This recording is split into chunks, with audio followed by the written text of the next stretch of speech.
So, Alex, where's Kat?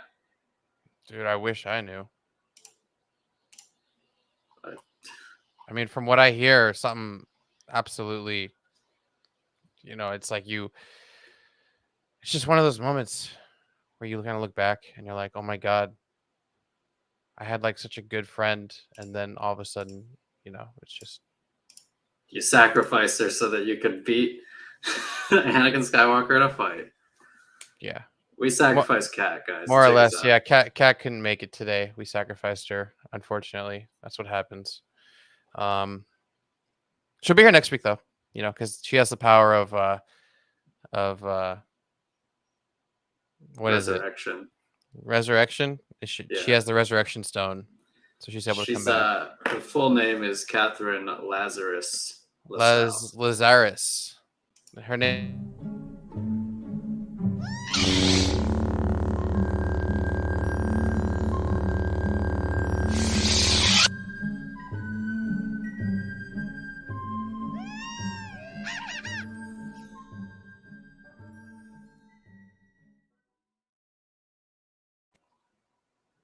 And we're Yo. back. I'm still recovering from Kat's absence, but we will proceed without her. Hello, beautiful people of the world. Hello, Darth Darth Jar Jar Jar, Jar. Charlie, Alice. What is going on? The Stanleys. Star Wars is looking good. If I may be so bold in saying so. I agree. Folks, episode 4 of Andor just came out yesterday. And so we're going to talk about that today. We talked about it a bit on the tail end of our live stream of the watch party the other night, but we're going to go in more depth today. We're going to talk about some Easter eggs. We're going to talk about how we think it's started compared to other Star Wars shows. We're just gonna shoot it. We're gonna shoot the stuff. It's a bit early to cuss, so I'll censor myself there. But yeah. So has your opinion changed on this episode at all in the last day? No, I rewatched it today. Unfortunately, like I remember I talked to Amanda after the premiere the next day, and she's like, "You watched the episode?" I'm like, "Yeah." And I'm like, it was like probably my favorite one so far. And she's like, "I didn't get it. Like I didn't really. There was nothing really happened." I'm like, "Did you even watch it, or were you on your phone?" He's like, "Oh, yeah. I guess I didn't. She's like, I had to have it pretty quiet because you were still asleep." And I'm just like, "Well, that explains it. Like the dialogue was like a super massive highlight in this film because." I was telling her, I was like, we're so reliant on action scenes to move the plot, which doesn't always have to come hand in hand, and this show is kind of proving that like good character development and good world building is essential to make those action scenes have bigger payoff. And I try to explain this to her, but she doesn't really give a shit. So I'm gonna rewatch it with her again and have her like actually listen this time and maybe be off of her phone for a change. Confiscate the phone. Yeah, she's not watching, so she can't comment. Right. But Right. it's just like I don't know. I think that's kind of the consensus. Like a lot of people just kind of play it in the background and kind of are too distracted by what's ever going on in their lives. They're not like sitting down and really paying attention. For those that didn't like it, I did pop back onto Theory Stream at the very end, and it turns out he really liked it. He really liked that episode, so that's a good sign. I think this is kind of going to be the turning point to where like any negative criticism or any negative, not that negative criticism is bad, but any like negative viewpoints or overlooks of the series will kind of take a turn and lean more towards the positive, I would expect, because this is kind of what Star Wars needs, right? Yeah, I mean, it's not the kind of show that you watch in the background. Like it is not that kind of show. Like you will miss pretty much everything if you do that. But yes, Charlie, we sent Kat to find some Axe oil. That's where she is right now. But yeah, I'm also like in the same boat. I love this episode. I think episode 3 is still my favorite, but 4 was really close. I liked it more than the first 2 episodes, and it was such a good setup episode because usually with like setup, like I'm thinking back to like some Star Wars Rebels episodes where you'd wait a week and then the episode would come out and it would be like filler or setup and you'd be like, oh god, I waited a week for that. But like Andor, like, yeah, it's a setup episode, but it was entertaining as hell. It was intriguing. We got some good character stuff. We got some world building. We went and saw new characters that seem interesting. It was great. I really enjoyed it. Yeah, I think Alice needs to catch up because we're Yeah. gonna be going deep into this episode. So, just fair warning to anyone who hasn't seen all the episodes. We're going into the episode. Like, we're not going to be watching it, obviously, because we can't do that. But we're going to be going through stills and just kind of talking through this episode specifically, because I think this is going to be the turning point of Star Wars storytelling and just Star Wars in general. Hopefully, everything follows suit with this series. It's just a darker, more adult, gritty, themed Star Wars film that I think everyone's needed. It's like extremely. You're a fake can. You are a fake can. Alice Yeah, is a fake can. you'll never be a real can, It's Alice. definitely not a typo. It's that's exactly what the Stanleys meant. Yeah.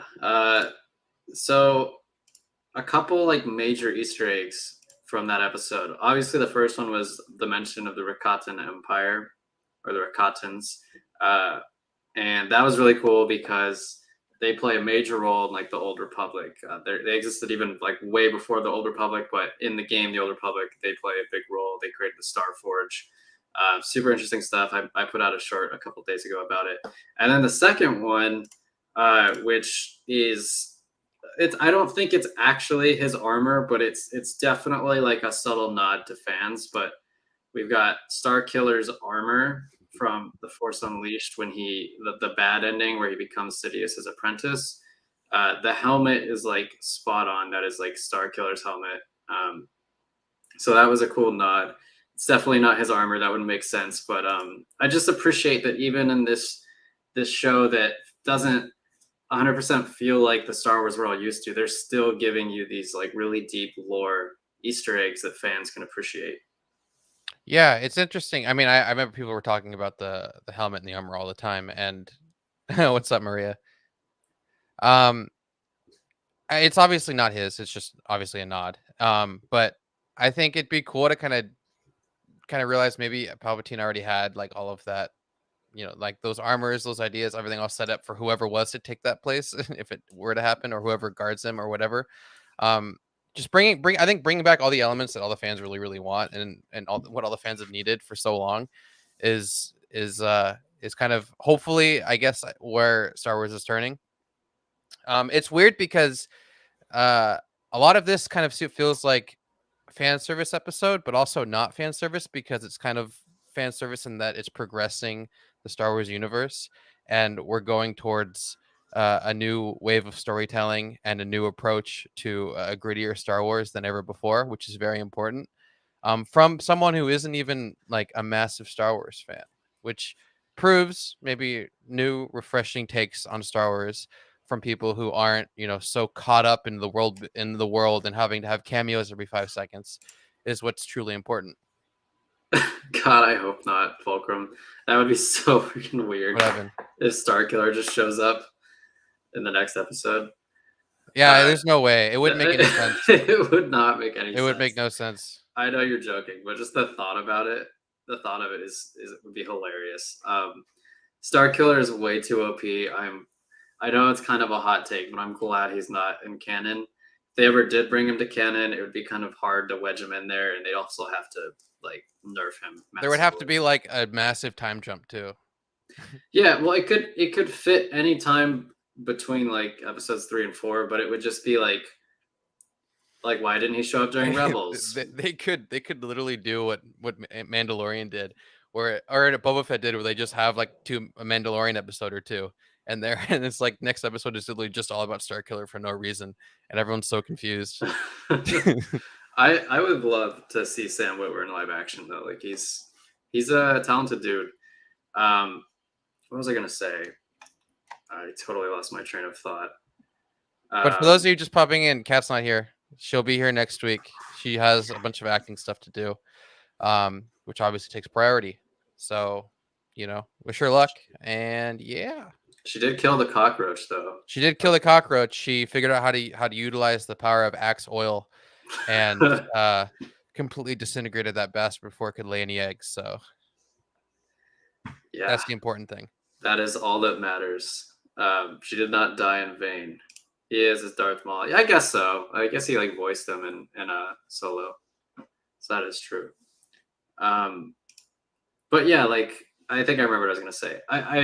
I like this style of like fan service better, where it's like little things and like throwaway mentions of stuff, more so than like the sequels, where the sequels would be like, "Oh, do you remember this? You loved Yeah. this, right? This was so great in the originals. Here's this musical theme to go along with it. But Yeah. here's this zoom, this slow mo. Like, we love this, right, guys? Now give us money."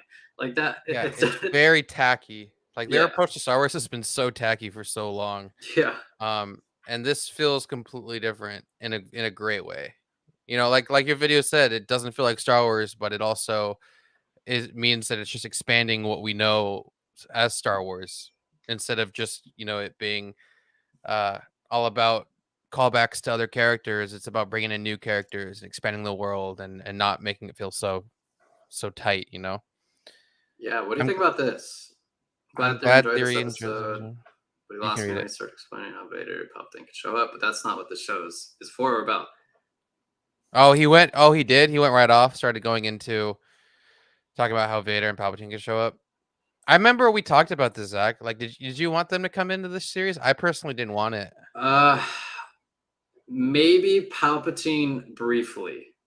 Like, it would be really cool if Mon Mothma like flies really close to the sun, and then she like Palpatine calls her in for a meet, and Oh, you're like, holy shit! Like Palpatine is like he's on to her, and then like yeah, he just gets away by the skin of her teeth. Like she convinces him that yeah. she's that would be good. I Like, it don't just think. proves that she's just as good as he is. Like, being, Yeah, like being the leader of the rebellion, you kind of have to be yeah, hidden for so exactly. long. That would be a great moment, actually. Yeah, I agree 100%. that'd be cool. But I don't want to. I don't want him to be the main villain. I don't want him to be like a recurring character. I don't think we'll see Vader at all. This is coming from like the biggest Vader fan in the world. Like I don't think we need to see him.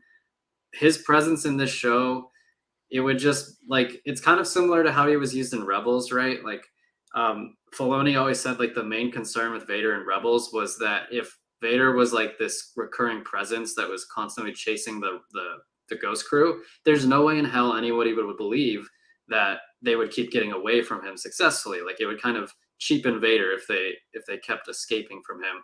And so I feel like that's the same thing with this show, but like to an even greater extent because Hmm. there are no Jedi in the show. Like he would just absolutely annihilate anybody that he came Yeah, into it opposition would make him against. seem like just a failure all the Yeah, time because exactly.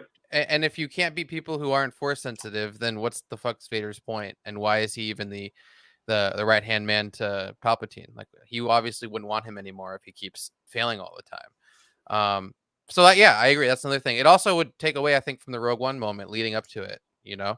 Um, it means like that was like the essential time where he needed to be there. It was one of Yeah, the most vital times where he needed to be there, and he made his way over. Tarkin knew it too, and he needed to call on Vader. So I just think that if like he's called on for everything, like there's so many people in the Empire to go and handle this that should be handling it fine because it's just like little like to them it's just little resistances. There's no like rebellion really, right?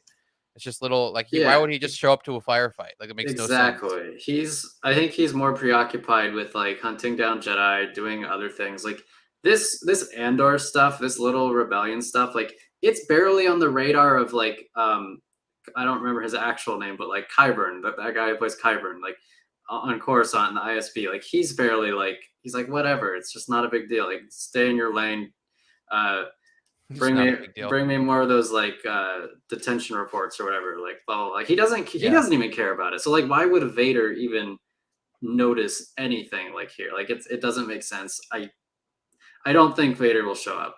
But if Tony Gilroy said little to no Force users, I would kind of take this as like maybe Palpatine is in it at some point because like who else would show up? You know what I mean? Yeah. Like Yeah, I mean, after what you just said, I think that would be a very cool moment because it would even like make us see Palpatine from like not just a camera, like it would yeah, make it feel like you're in her shoes, seeing like what it's like to look across to someone who's running, this galactic regime, right? It would be almost scary because you would see it from a completely different perspective and different angle. and you can really feel like like how hard it really was to make this rebellion. It wasn't just some like random people that got together and happened to destroy the Death Star. It's something that's way more complicated than that. It's way more political than that. It's a lot of cat and mouse too, if you will, and playing both sides. And it's like it's going to be really interesting to see how the rest of the series plays out for sure. It would be so scary. Like it'd be so intense if Mon Mothma got called into like a solo meeting with Palpatine. Like just Yeah, knowing how powerful he could tear her to shreds with raising one finger. Maybe he yeah, doesn't even need to do that. And we also know how genius he is and how strategic he is. So her being in that situation alone with him, I'd be freaking shaking in my chair, dude. Like that would be that's something I could see like being the crescendo of her arc. Like that's her big like climactic moment where it's like, oh shit, like we know she's gonna make it out of this, obviously, but like, yeah, how is this gonna happen? yeah. That would like I'm actually really excited for that. I'm so happy you even mentioned. I didn't even think about that. That's why Zach's the writer he That's is. why I'm here. Why I'm here. Yeah. I to Maria's point, uh, I think the highest that we should see is Krennic, maybe. Yeah, they'd have to do it. They'd have to get the Death Star involved in some way, like the building of the Yeah, Death Star, because that's what Krennic's doing right now. yeah. So I would like I agree with Maria. Like I thought Ben Mendelsohn was great as Krennic. I know Alice disagrees; she doesn't like Krennic, but I'd love to see Krennic again. I thought he was such a good villain. Um, Also, yeah, these name drops are cool too. Sly Moore and the Grand Vizier. Um, Palpatine's close with those guys and gals. So if they're at Mon Mothma's dinner party, that could be a tense scene. I hope we get to see that. I hope they don't just brush over that. I hope it's not just like I don't want to be there and she's not there. I That's think I yeah, mean she knows she has to build these relationships, right? Like there's no way that she can just get out of this yet. yeah. But it sounded like she was gonna attend the dinner Yeah, party. she just was like stressing it. I just hope that they show it. Yeah. Yeah, I agree with Fulcrum. Like, if that doesn't happen, I'll be a little disappointed because, like, now that we've talked about it, that'd be a really cool scene. But if it doesn't happen, I think I'd be okay with it. I mean, this show has plenty of other great things to offer.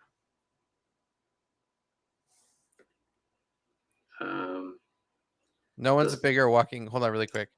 No one's a bigger walking encyclopedia than Maria though. Maria knows like every force power, everything that could ever exist. yeah, I don't hold a candle She's to that. she's nuts. I But know my in a good stuff. way. In a good way. I know my stuff, but I would never claim to be like the best at this. I just give it my best, and I hope that you all enjoy. Um, You suck, Zach. I do suck. I'm the worst. I should quit. This will be the last video you'll see on this channel. You will cry, not You clickbait. not clickbait. Zach says goodbye. Slime is excellent. Vader 2020 comics with interesting series lines on screen. Yeah, like I always thought she was kind of like evil looking in the prequels, but she obviously never said anything. Do you know who Sly Moore is, Alex? No, I actually don't. Here, let me pull up a picture. You'll probably recognize her. She's like alongside Palpatine a few times. She's one of the people that he tells to piss off when he's having that talk with Anakin. Oh, was it the all white? Like Yeah, the bald chick. oh, is she the same race as that one bounty hunter chick? Uh, You know what I'm Aura talking about? Singh. Aura Singh, yeah. You know? She's on Baron. I don't know what Aura Okay. Singh is. She's not. They're not the same race. But Slimemore's on Baron, so that would be the planet where Krell, the whole Krell arc happened on. So that would be Gotcha. yeah. But Okay. for those of you who don't know who Slimemore is, I will pull up a picture of her now. Fair enough, Maria. Share screen. In Legends, her and Pops were smashing booties. Yeah, they were. That's Slimemore. So then they created the parents of Rey then. Smashing booties is I don't know if you could call it a romantic relationship, but it's a relationship. But yeah, you Aussies don't understand. I mean, they kind of look similar. Like they're both really pale and kind of gross looking. So baby Palpatine's just into that kind of thing. I mean, we all have our thing, right? But yeah, I assume that they would recast her if she is going to play a significant role in the show, which I'm fine with. Like it's fine. It's fine for me if they recast someone who had like no lines in the prequels. How do you feel about that? Would you want the same actress, or Would you? I mean, if it's like a close up of her face, or it's like showing her, it'd be cool to have that continuity, right? it'd be Um, cool? But yeah, I would if she also doesn't say be. anything, it doesn't matter. If she does say something, it doesn't matter. It just as long as it's like the same I see person. what you're saying. You Yeah, know, it's just like a continuity thing. I feel like that would. I'd be like, oh, I know that chick, but she's not the same person that's in. It would just take me out of it a little bit, right? Like I feel like I would want the same. Even if there is like an exact identical replica of her of her actress, and then they just do that. I don't know why they would, but skin face.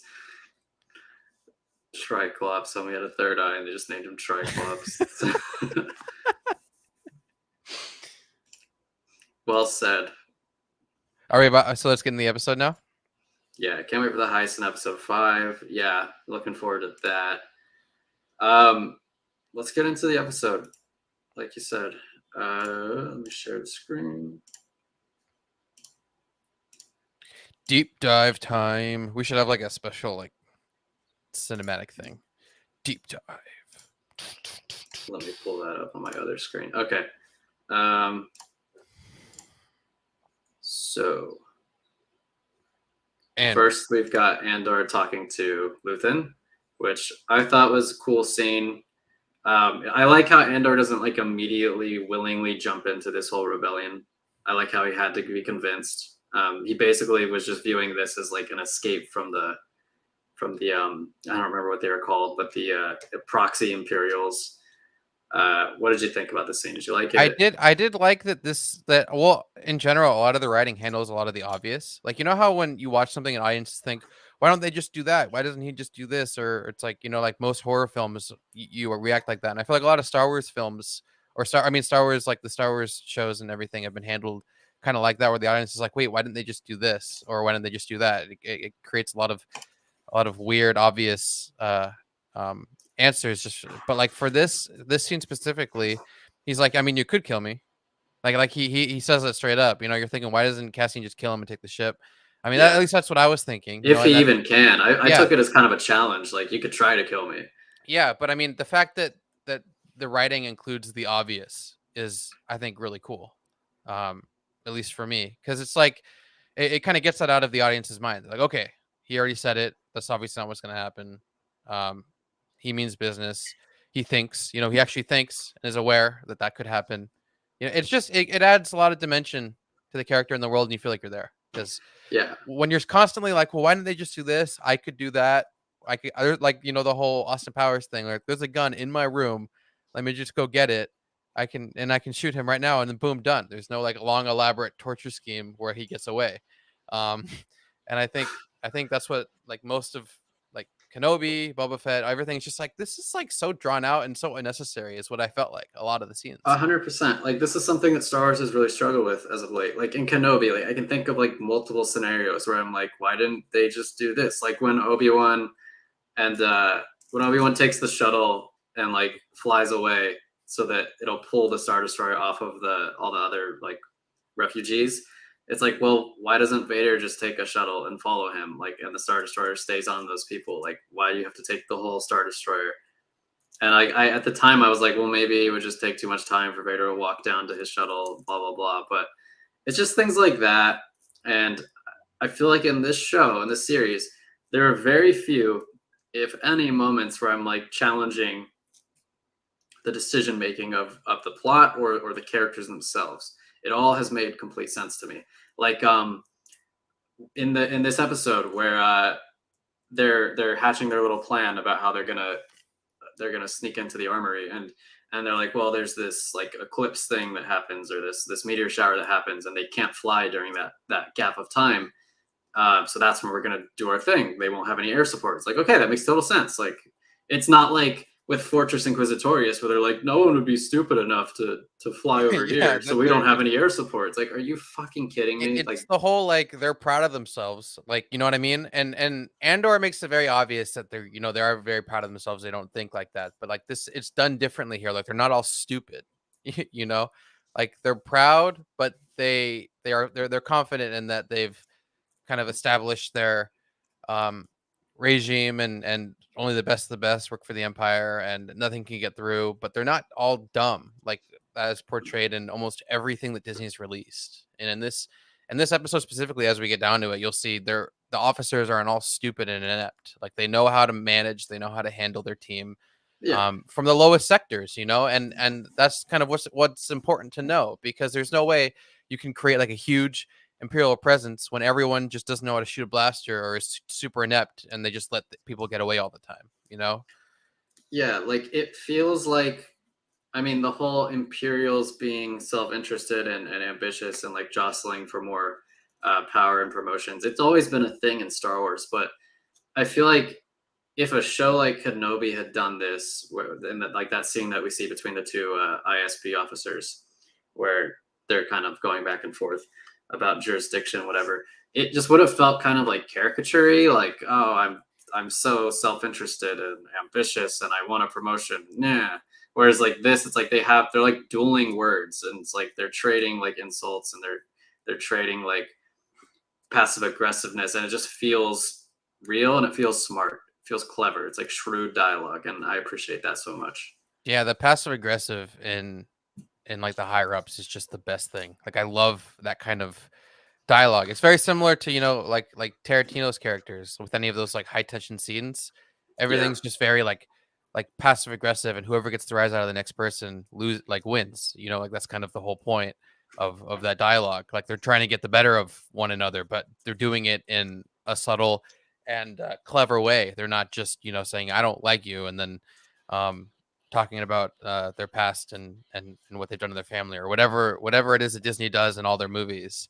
It's done very cleverly. Wait till Andor has to babysit a child. Oh my god. That I would be so pissed off if they did that. They're like, okay, now we're pairing Andor with this like 7-year-old boy who will teach him about the need Yeah, for a it's rebellion. it's gonna be 6 episodes of him on kid duty at the camp, and they're actually postponing the invasion.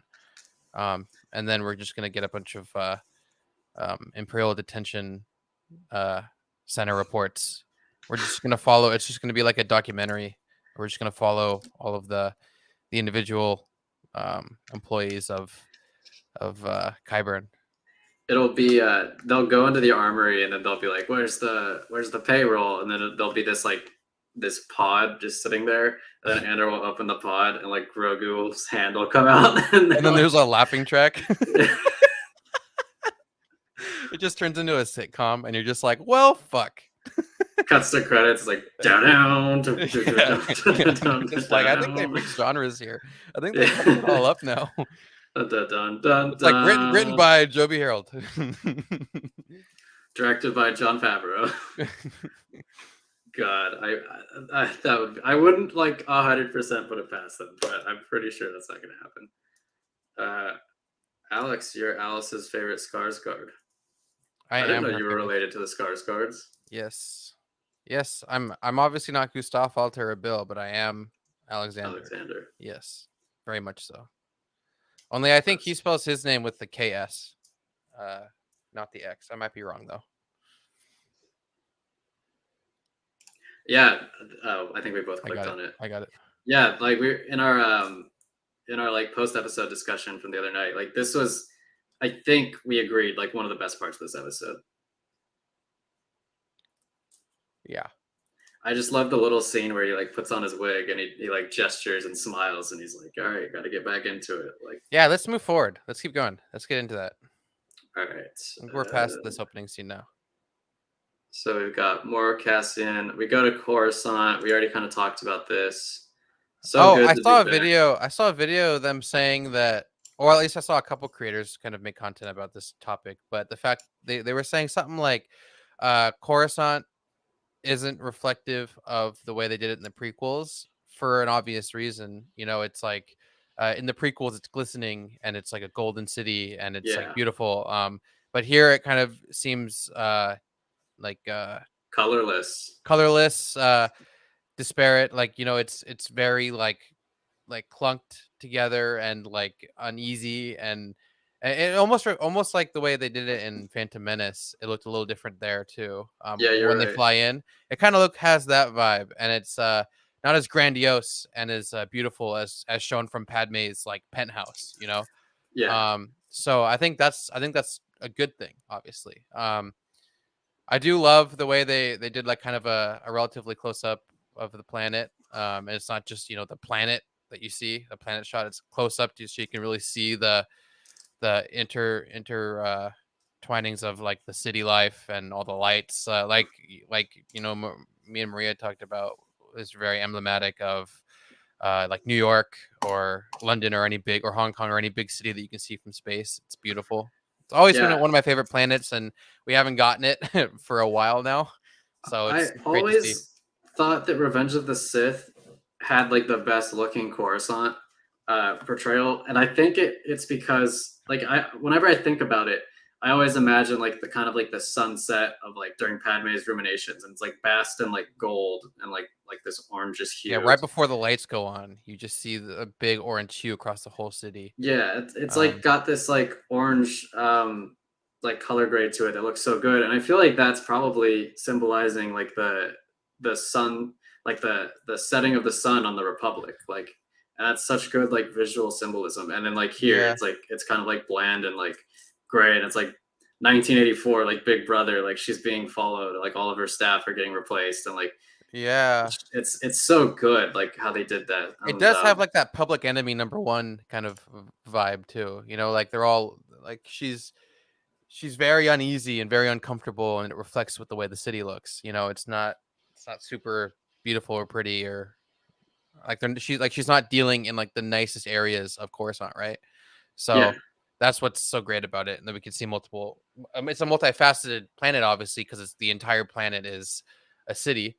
So you know, why not see more of it rather than just the surface that we have always seen, right? yeah, and then we go into the ISB headquarters building, and I at first was like, "Whoa, this doesn't really look like all the other imperial like architecture that we've seen." But I think what they're trying to do here is they're trying to distinguish this government agency from like the Imperial Navy, where it's like usually it's like grays and blacks with like the wall the white panels of lighting on the wall that you see in like the Death Star and all the Star Destroyers.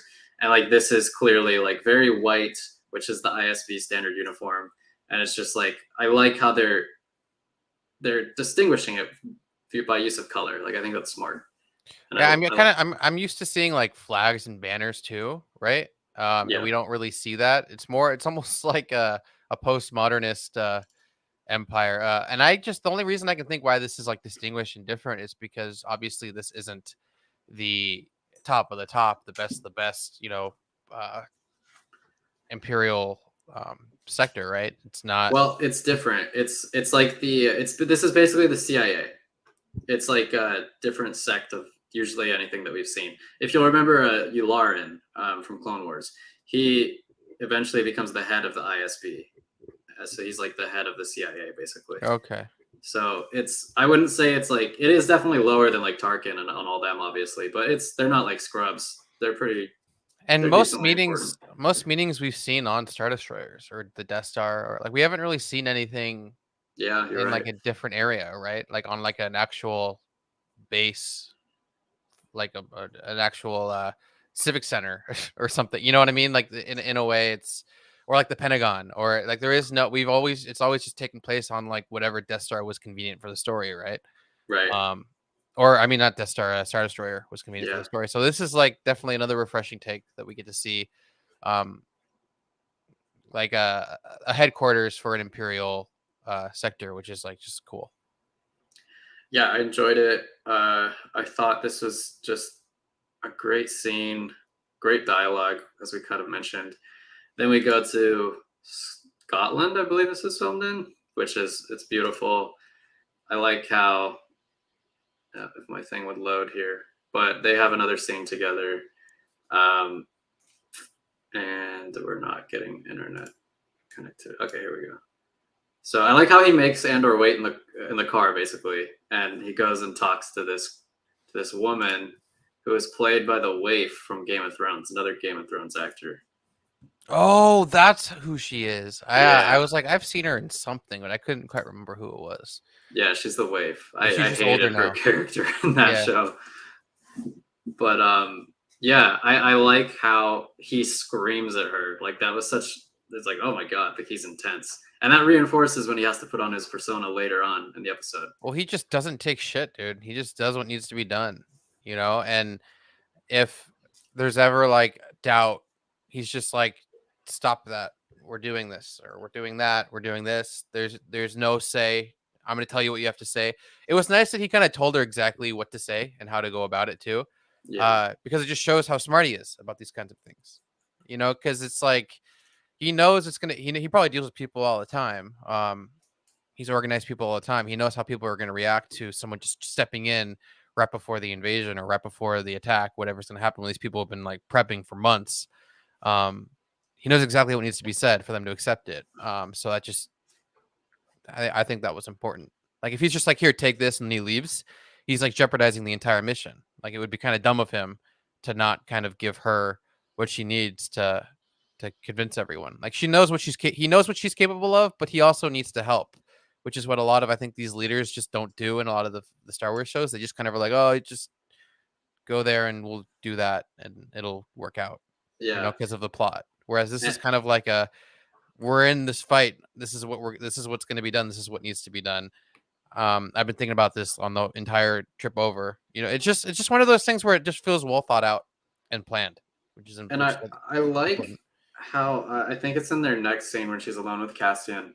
I like how she tells him like we never bring up like you don't mention Luthen like you do he basically doesn't exist like you don't mention him because that shows consistency with like how the rebellion has kind of been made up. It's a lot of cells and they don't know who their leaders are, or at least like in Rebel if you, in Star Wars Rebels like Hera is always communicating with Fulcrum like she doesn't really know who uh, the leadership is, and like none of the other Ghost crew members have any idea who they're working for. So that way, if they get caught, they can't turn around and rat on their leaders. So it's very consistent with like how the rebellion is being built, and I liked that. I appreciated that consistency.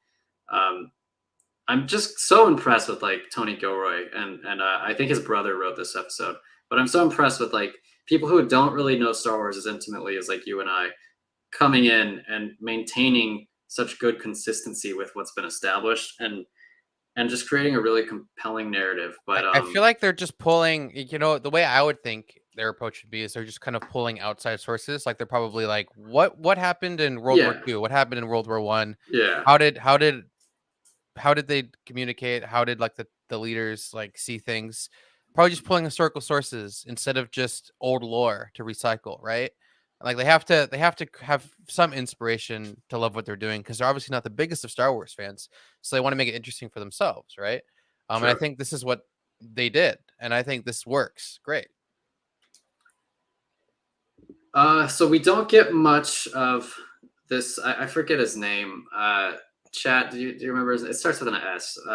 But we don't get much of him in this episode. Just a couple scenes. But um, it seems like he's from Coruscant, which is interesting. And I like how the his supervisor in the middle is like, "But sir, I had nothing to do with this." And then the guy's like, "I don't care. Screw you. Uh, the Imperials are now taking over control of your sector." Cyril, yeah, Cyril. Okay, his name's Cyril. So I He's really he's like done this scene too. yeah he's done a fantastic job, that actor. I also like the Scottish guy on the end there. He's a good actor too. Yeah, we were just having a conversation with, well, at least I was saying that um, we got to see kind of Cassian's escape from the lesser of the Imperials, which is just like a police force. Yeah, And it's kind of the build up to how he's able to, you know, be so good at evading, taking over, or beating like the Empire in a lot of ways, or evading them. So it's like he started with like the lower end, and now he's getting into the higher end. But it's funny how we get to see so many different levels of the Imperial like security, Navy forces, what military, whatever you call it. The different ranks is just really intriguing because like the moment you see another officer come in and say we're going to take over, this guy is probably like a peon compared to a grand admiral or target. Yeah. Like he probably never talks to him at all, but this guy has so much power in this area, which is really cool to see because you can show the many different levels of the Empire, making Tarkin, Thrawn, and everyone just that much more scary, right? Like it's just Yeah. it's cool. It's funny how like Andor does start here, like dealing not even with like true Imperials, and then he Hmm. works his way all the way up to being killed by the Death Star. Yeah, So quite a good career for young Andor. good character arc. Yeah, and then we've got their little walk. I love the TIE fighter scene. I don't know where he's there it is. They do their little flyover, Yeah, and I think we alluded to this last time we spoke, but I'm glad that this wasn't like this huge action sequence where they're running from the TIE fighters and like ducking yeah. behind rocks and like explosions, because it would serve no Or they got caught, because they were being dumb, like what most things happen. yeah, yeah, it would just have served no purpose. It would have felt like filler. It would have felt like, oh, the audience is getting bored, so we need to infuse some action into here for the sake of actions. And I'm glad they didn't do that. I liked this. And it also, another thing that it does is it makes the audience take the Imperials more seriously, because we haven't seen the Imperial military yet in this show. So if like TIE fighters are scary, like it doesn't always come across that way, but especially when you don't have a ship or a vehicle, like imagine walking on a hill and then a TIE fighter comes to try to kill you. Like that'd be horrifying. yeah. Um, It would be interesting to see how like the normal folk deal with like the TIE fighters. Like kind of seeing like how scared they are of the Imperial ships or whatever. For those who don't know how it even started, or those who were born into the Empire regime, so they don't know anything else. Like their fear of stormtroopers, Vader, or if they even know who he is, the Emperor, all this, just seeing more of like that, like maybe even legends, if you will, if there's like some like folk tales about what happened to the Jedi, or like just like how in Battlefront, it's that officer that talks to Luke and he's like, I hear stories about the Jedi, yeah, or what happened. Just little tidbits of information like that, little encounters like that, for more information about what they have heard through the grapevine about who the Jedi were, or who the Empire are, or who runs the Empire. Just little things like that are just so cool to add to the overall like world, right? So totally. that would be really cool. Because the Empire like definitely poisoned the Jedi legacy. Like they spread rumors about them and falsehoods. Yeah. So yeah, I agree 100%. Like I'd love to hear, like, even if it's just a throwaway line, like someone sees Andor's crystal that Stellan gave him, or Luthen gave him, and they're like, oh, the Jedi did this, or the Jedi did that. Yeah, it's a good thing we're rid of them. The Empire keeps us Yeah, safe, or something like that. Like that would be pretty exactly. cool to see. Yeah, and like I could Luthen have been given that by a Jedi, or was he like good friends with the Jedi, or whatever? Like because he was like, I want that back. Like I want that back. He was very adamant about getting that crystal back, that kyber crystal. So we'll see. Let's move on through the episode. She tells her aide to go grab the report or whatever. Um, doesn't work. This is like one of my favorite scenes. It's Luthen getting changed into his costume and then doing his little, let's see, It's a little facade yeah, his little, well, of being a connoisseur of art. it's such a small thing to add, but it's so good. Like, God, it's so good. Like, it's just a little flourish. I appreciate it so much. Um, then they're back, continuing their hike through beautiful scenery. They talk about how the Empire basically forced these people out of their homeland, which is pretty on par for the course for them. We've got the thing that we were talking about earlier, where they kind of they trade barbs and passive aggression and classic Imperial vying for control. I love this. Can you go to the scene where I always forget his name, but where Qyburn is talking to her and like just what he says about after he leaves, after her superior leaves, what he Yeah, says? that's at the it's like at the end. We'll get to that Okay, because that's there's some like other right. important Gotcha. stuff. He meets the crew. They're like, "Whoa, like you can't throw in this like unknown element into our plan." Like they're all risking their lives. So like I totally, again, it's not drama for the sake of drama. Like I totally understand where they're coming from. Like they've got this carefully built plan, and now they're throwing in a unknown element into it. So I could understand them being pissed. To that, how did you feel about that? Did that work Well, for it you? just made it seem like Luthen is a gambling man, but also a calculated gambling man, right? Like he kind of has a really good feeling about what he'll bring, and he knew Yeah, exactly how to do damage control, right? Which is very important because if they're all dumb and they don't know what to do, the rebellion would never exist. So this is very important to kind of get it all organized and together. Because in a way, he is like the higher up hired gun of Mon Mothma and the rebellion. Like whatever wherever like the hierarchy is on it, Luthen would be right there with other generals, right? Like in the entrance yeah. of how it all came to play. So like their roles are so important, and they have to be very smart tactical geniuses in a way. So he knew like he probably had confidence in the team, but he knew that Cassian would only add um, fuel to the fire. So Yeah, then we get Cyril going home to his mother, who slaps him and then embraces him. So it feels like he maybe left without telling her, or he joined the military or whatever, the local force against her will. But that's all we get from him in this episode. Then we have more meetings with the rebels, kind of charting their plan. Then probably one of the other more interesting scenes is Luthen and Mon Mothma having their meeting. They have like this facade built up where she's buying something for her husband, who she does not have a great relationship with, it seems. Then they go into the back, and he drops the mask, and he's like, "I need more funding," blah blah blah. And he's like really like talking down to a senator, which again, like this man has no fear of anybody. He takes no quarter.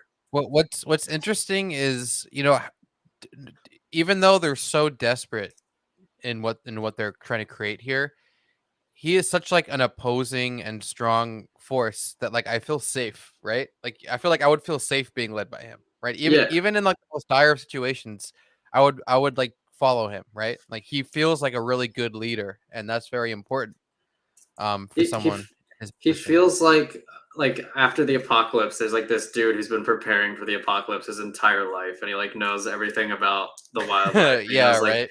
everything about the factions, and like you don't go out after this time, and you do this and you do that. It just feels like he knows everything about the Imperials, and like he can't possibly get slipped up, which I'm sure he, of course, will at some point. But yeah, I loved this scene.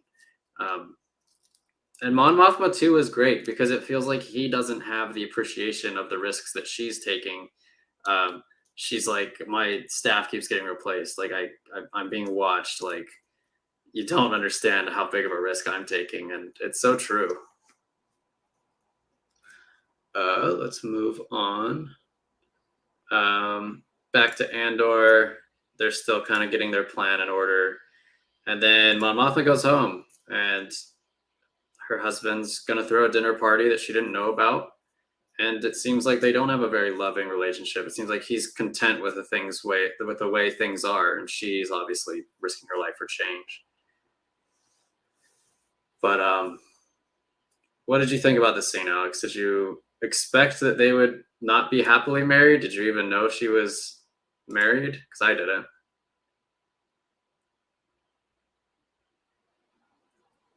Oh, are you back? I'm back. Sorry. I was just asking what you thought about this scene, how their marriage is kind of rocky. I thought the whole electronic seating chart was pretty cool.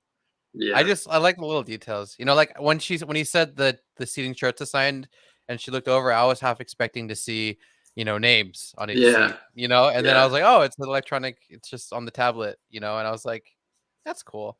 Like the world is a long time ago, but it's also still very evolved and futuristic. And I don't know, I like the little touches. Sounds like he's done military service. Yeah, I mean, he seems, I don't want to say like super pro Empire. He just seems comfortable. Like, and that's the whole point. Like the Imperials are comfortable He also and really doesn't give a shit about anyone else. Is yeah, kind of the point, right? Like he's like, I got lucky enough to be where I am. I'm chilling. I'm gonna kiss face where I need to. I'm chilling. I don't give a yeah, shit, right? And that's kind of that's kind of Cassian's perspective, right? He's like, I just want to be alive. Like I don't give a shit about fighting him. Like I just like, and then he kind of saw he's kind of eventually gonna start seeing the bigger picture, right? Um, which is important because I think it's a very realistic feeling to be like, I mean, yeah, we can fight them, but I also like to be alive. I I like also breathing. I like Yeah, breathing. Like I'm a fan of being able to enjoy life, even for oxygen is whatever that great. means. Yeah. Um, but it's just like a moral compass, a moral code that I think every human deals with one way or another over morality and what we value. And that's important here. Like not everyone is just going to stand up and volunteer their life to save others, right? Yeah, It's very unrealistic of Disney to just kind of do that for a lot of characters, and I think it's important to establish beforehand. I don't want to. I don't want to do that.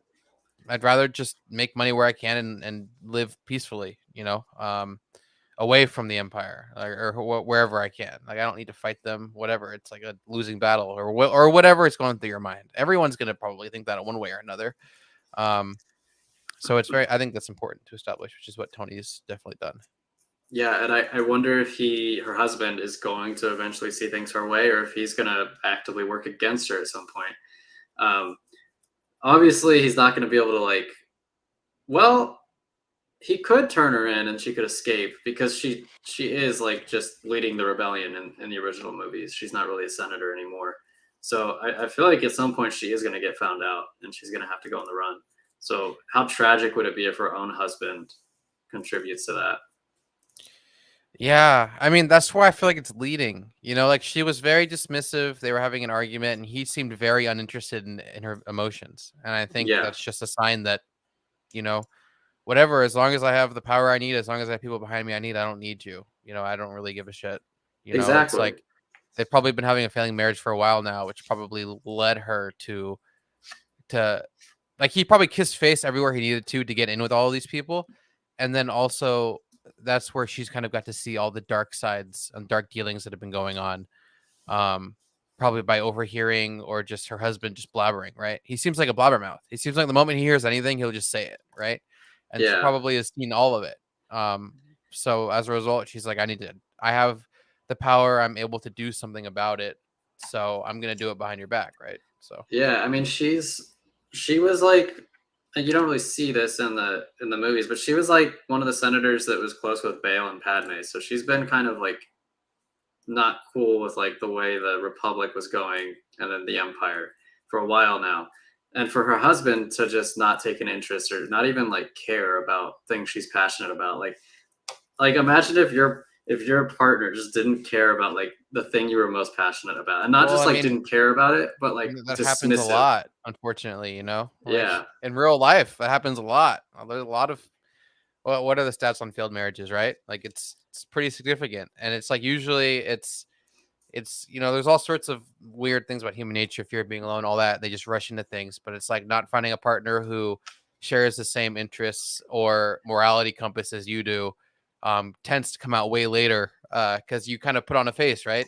Early on, and then you just yeah, settle and then you just deal with it, right? A lot of these people are just dealing with it and they're coping with it and that's their partner. They couldn't imagine dating again. There's a lot of complexities behind it, but it's like, yeah, it's terrible to have someone that you're married to not either whether this is a respect thing. I don't know if it's a respect thing as it is just you don't know what you're talking about. I know what I'm talking about. Um, we've been talking about this for 10 years now. We're obviously separating at some point. Now, it's just one of those. That conversation just led me to believe that they're not going to be together for much longer. yeah. And I this really makes me ponder the question: would Chat's marriage to the ghost of Kavan have ended in divorce, or would they have stayed together for the long run? Yeah, that's the real question for chat. That Poor was, Kaban. I wish they had done that, but That I would think have been they really funny to see what Novel AI said. Yeah, I think they voted to go for Naboo instead, but we'll never know if Chat and Kavan's ghost would have made it. Yeah. Going towards the end of the episode, they're hatching their plan a bit more. Yeah, let's go. Um, Let's go to that scene now. With yeah, this one. Yeah, this scene was great as well. I mean, he sides with that guy. he sides Um, with that guy while he's there, and then when he leaves, he acknowledges that he's insufferable, but he is your superior, and then proceeds to yeah, tell her everything that she does wrong or isn't doing right, and then gives her some sense of, hey, but you did this right, so we'll be giving you more of that kind of work. yeah. It's like What it's good leadership, It's like a honestly. backhanded compliment, but also inspirational. It's just beautiful dialogue. I mean, I think we can play just a little bit of it, right? I think that should be fine. Why you're here. That's why we're bringing in officers like you. Yeah, so he's like stressing how important she is or whatever. Yeah. She's obviously skilled. She's obviously good at her job, and he knows that. And this distinguishes him from so many. Like Star Wars does this all the time with Imperial officers. They love to make Imperial officers just incompetent as hell. Like Rebels did that all the time. The comics have done it. He's clearly not an idiot. Like he clearly is very smart and clever, and he knows what he's doing. So he's gonna be a force to be reckoned with, because he's got some chops. He's not an idiot. I feel like if he was on the bridge He's a lot that, of I feel so like if you wait, am I Charlie cutting out? voted for a planet and we took it and then he had to leave. Well, you won, Charlie. You guys killed us. I think if he was on the bridge of that of the Are you dreadnought, talking? Because I can't hear you. am I cut out? Am I I muted? don't know if it's me or you. Can you hear me? Because I can't hear you. Yeah, I can hear you.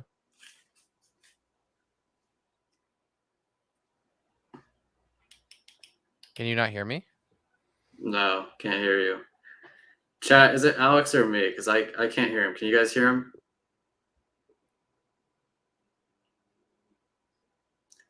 Yeah, so Charlie says he it's can hear probably you you. then. I mean, I have the feed here. It says my voice is up. I can hear you now. Somehow my headphones have like this other control thing and it got Oh, switched. it switched to like your desktop or something. Yeah. Gotcha. Well, anyway, as I was saying, if this officer was on the bridge of the dreadnought, he would not be the one to say they'll never get through our surface cannons. He'll be like, well, if they do get through our surface cannons, we're fucked. So let's make other measures to make sure they don't get that close or whatever. I don't know. He would have approached it probably way better than any officer portrayed in the sequels. Yeah. Yeah. I agree. This is exactly how I want all of the officers to be, right? I mean, sure, they can be proud of themselves, but they're not stupid. They're not idiots. They know how to tactically and masterfully. That's why they're the Empire, right? They're not just some random group that has a big ship, right? They spread all across the galaxy. They have officers of extremely high caliber and very smart people. Like to become an officer, you shouldn't be dumb, right? Like you should Yeah. be someone of superior intelligence because they're very particular with the humans that they hire, right? And it should show. Well, I mean, I agree with what you're saying, but at the same time, I do like what it suggests by having a lot of officers be stupid. It basically, the reason that is because their families are powerful and they have say and they have sway in the empire, and so they can get their children or whatever these important roles within the empire, even though they are not qualified for it. So it is refreshing to see someone who totally is qualified and is dangerous. And my favorite kind of imperial officer is like one who's just like this, who's competent, who's very good at what he does, but maybe he's got like one flaw that will ultimately bring about his downfall. Like Thrawn is like a perfect example of this. Like Thrawn is a brilliant strategic mastermind. Like you will never outsmart Thrawn, but what you can do is Thrawn doesn't really understand like the emotional aspect of things. Like he's very like logical. He doesn't really understand things that are like emotionally motivated, and he doesn't understand like politics very well. So like that's his weakness, and that's how you could defeat him. And I just think that's way better than having like just stupid Imperials all the time. Yeah. 100%. Yeah, Oslo and Taji's got. Well, yeah, exactly. That's a perfect example. Of What do we got left of the episode? Not much. It cuts back to Andor, and they're like, "Hey, you got to memorize this stuff," and he's like, "I hate memorizing stuff." That's Okay. and then that's it. That's the episode. Yeah, I mean, I I've been saying this like word vomit, but this is what we Blah. need. This is what we've been needing, and it's essential for this style to move forward in the Star Wars universe, because otherwise we'll be written into a corner and pigeonholed, and Disney will think it's just one formula, which is just a bunch of kid humor and action scenes with no build up and no character development and just cameos thrown in for no reason, right? And children. Don't forget the unnecessary like infusion of children in the shows that we've seen. At least, We're gonna have a young a kid Obi-Wan show. God, dude, I'm tired of kid. Like they are making like a kid focused. I don't remember if it's a movie or if it's a show, but it has It's like the what's Emperor his- is a kid. Sheev The is a Emperor's kid. New Groove Star Wars version. It's what's his name? He plays young Dumbledore. I'm always Jude Law. Jude Law's Star Wars movie, I think, is going to be kid focused. Which The Skeleton Crew, yeah. Which it's like okay, but I much prefer like more mature Star Wars, like Revenge of the Sith, PG-13, one of the best Star Wars movies. Empire Strikes Back, incredibly dark, one of the best Star Wars movies. Like Star Wars is definitely at its best for me personally when it's heavy, and I don't think Skeleton Crew is going to be super heavy. It's like kids can relate to these heavy stories too. You know, it doesn't have to be so basic that only a kid would thoroughly enjoy it, right? Like if when you I make was it, a kid, I loved Revenge of the Sith. It was my Yeah. favorite of the three.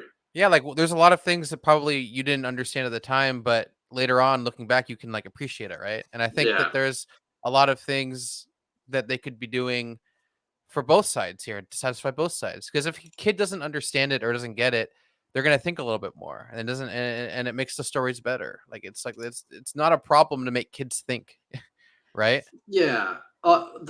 Basically, what you're doing is when you're like making stuff for kids, is you're just isolating adults for the most part, unless you're like really smart about it, like Pixar has been, where it's like, yeah, it's for kids, but there's a lot of like things that only adults are gonna get, like jokes that adults are gonna understand, and that keeps Yeah. them while also telling like a genuinely good story.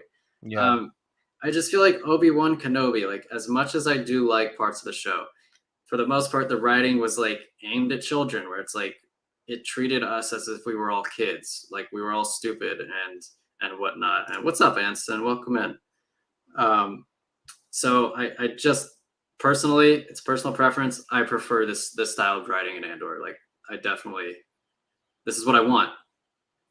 Yeah, and I think we can close out with how it ranks. And so far, I mean, we've had this conversation already, but so far, it's probably the best, not only best looking, but from a narrative and from a storytelling perspective and character building perspective, it's definitely the strongest in almost every facet, right? I would say through 4 episodes, like if you took every other Star Wars show, the first 4 episodes of them, stacked them up against Andor's first 4, yeah, I would say probably yes. In terms of like, is it the best Star Wars show ever made? I still think Clone Wars, obviously, and that's not fair to Andor because Andor has only got 4 episodes. I think we should just do live action. Live action. Yeah, we should only do live action in this because it's a different medium, right? Yeah, I would still say Mandalorian's probably overall better, but again, with the caveat that it's had 2 full seasons. Andor's only had 4 episodes, and it is closing ground rapidly on that show. Like if it keeps this consistent level of quality and even like increases quality, it can for sure, it will for sure pass Mandalorian in my mind. It's been that good. Yeah, it's felt like just a really long movie to me, and Mandalorian never felt like a movie. It always felt like a series to me. Yeah, and the episodes are so damn short too. Yeah, and like as good as the show was, it does have that like limited not as expansive feeling that Andor does. And that's why I think that it's still the strongest one out of every show so far. Almost by like a lot. Like it's not that Mandalorian's bad or anything, but it just doesn't feel as strong in like almost every area that so far that Andor has. Sure, you could say a couple things about Andor pacing. I mean, I feel like there's criticism, even if something is great, there's always going to be criticism no matter what, of things that maybe you personally would change. But that's the beauty of art, right? And Yeah. and your style and what works for you. And for them, this pacing, this storytelling, this narrative, this edit, it worked for all of them, and I can respect it, and I'm all on board with it, right? Yeah. One more question before we go. I heard some people talking about this, but how would you feel? Do you think it would be better if, say, we got like 3 episodes every 2 weeks as opposed to 1 a week? Because then theoretically we would have gotten this episode, then we would have gotten the heist, and then maybe one more after that, or like just like the arcs in bunches rather than having to wait a week between the setup and then the payoff. Like, Yeah, because I'm thinking if we would have just got episode 1 and then episode 2 and then episode 3, right. we'd be like, "Dude, we're 3 weeks in and this finally is," and I just Yeah. realized that because we got to see all 3 at once, which was really nice.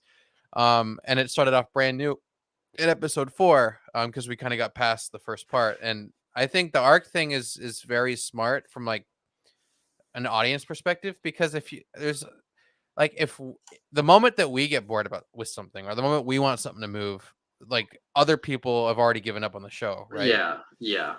So I can agree with you on that. I just don't think it makes sense from Disney's perspective to be like, well, we want people to stay on for multiple months, so we got to keep the show running for multiple months, or we need to motivate new subscribers each week, or like because we release it like this, we're getting this number of subs a week, and if we were to release it all at once, it detracts from that, and it really is all numbers for the stream, Yeah, but like right? you could do like separate it by 2 weeks. Like, okay, so like you get 3 episodes this week, next week you don't get anything, or maybe like we release a behind the scenes, like the making of like these episodes thing for people who want to have a Like bit of a that taste. would be a completely innovative approach, which could work, right? Yeah, um because then you would keep people having to stay subscribed. Like they couldn't cancel, and then because it's just 2 weeks later. Like, and in Stranger Things kind of did this where they split their season in 2 and they had like a month gap.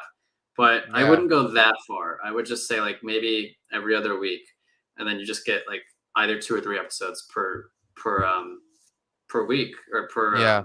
yeah, every time it airs. So I I mean, I like that. I would be on board for them trying that, but they're not in the room to appease fans, really. They're in the room to hire people to appease fans and then make as much money as they can, right? yeah, they did And it with Arcane. I still haven't watched that. is that the animation I think it's the Netflix League of Legends show. on Netflix? I never played League of Legends, so Yeah, I didn't. I think Amanda saw it not knowing what it was and actually liked a little bit of it. that's what I've Which, heard. I've heard you don't have to watch it yeah, she or didn't play know it. what was going on or who the characters were, but she liked it, so that's pretty cool. What's up, Now that you're Alice? back, we're on our way out. Yeah. Unfortunately, Alice is here. Let's go home, guys. yeah. Well, the But good thing, Alice, we spoiled a lot that you missed, so you get to stay you get to watch it all uninformed. from with fresh mind and not our opinions all around while you're watching it, which is going to be nice. But Yeah. yeah, I mean, anyway, on that note, we're a little over today. We kind of talked a lot about that episode. We are here every Tuesday night / Wednesday morning for the premiere episodes with this podcast, and then every Thursday at 4, like today. We're doing 2 a week all the way through Andor, and then from there we'll kind of see how we're feeling about it all. I might Yeah. not be here next Tuesday for the watch party, but You won't get it'll to be like try to beat chat. it'll be the Cat and Zach show, and if they win, if they beat chat without me, that just means I should never be there anymore. But anyway, have a great weekend, everyone, and we will see you guys next week. See everyone.